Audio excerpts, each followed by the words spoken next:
ఏం జరిగిందో చెప్పు. చెప్పు.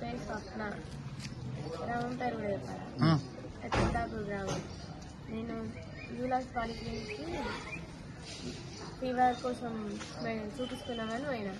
అయితే ఆయన మెడిసిన్స్ రాయకుండానే ఫస్ట్ నీకు ఎంతమంది పిల్లలని అడిగింది.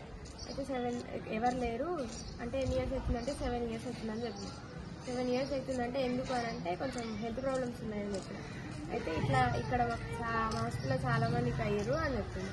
ఎట్లా సరే అంటే మెడిసిన్ ద్వారానా అంటే కాదు అనండి.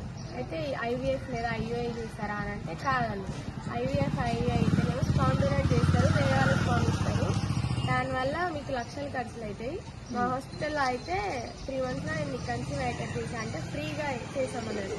అయితే ఎట్లా చేస్తారు అని మేము గట్టిగా అడిగేసరికి మా ఫ్రెండ్స్ వస్తారు, ఇక్కడ మీరు ఫిక్స్ చేయండి, వాళ్ళతో మంచిగా ఉండండి, 3 monthsలో మీకు కన్సీవ్ అవుతుంది అని చెప్పి ప్రైవేట్ కార్డ్స్ అన్ని టచ్ చేస్తున్నాడు ఆయన.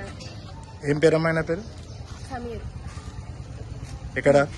నా దగ్గరలో. మీ మమ్మీని దొరుకుతుండ్రా, మీ భర్తతోటి గారు అని చెప్పేసి మీ హస్బెండ్ ముంగట చెప్పిండా? మా హస్బెండ్ లేకుండే మా అల్లుడు ఇద్దరం ఉన్నాము, ఇద్దరు మొక్క ముందరనే చెప్పేసి ఇంకేంటి కదే నాకు రేపు హస్బెండ్ కొంచెం కాలు తక్కువ ఉంది కదా,